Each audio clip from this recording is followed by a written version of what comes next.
Okay, let's take a look at deriving cos 2a equals to cos squared a minus sine squared a. So from your formula booklet, we're going to need to take a look at page 14.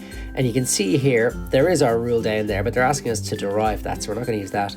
But we are going to use this rule here, cos of a plus b out there. So I'll just write that rule for now. I'll write it in blue just to distinguish it. So cos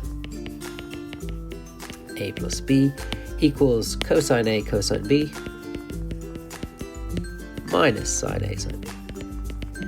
Now, all we're going to do is we're going to say, okay, instead of having a b here, what we're going to do is we're going to do a plus a. So, back to black, cos of a plus a would be, replace all the b's above with a's.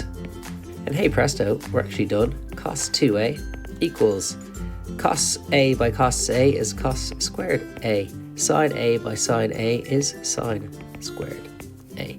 And we've shown that cos 2a equals cos squared a sine squared a minus sine squared a.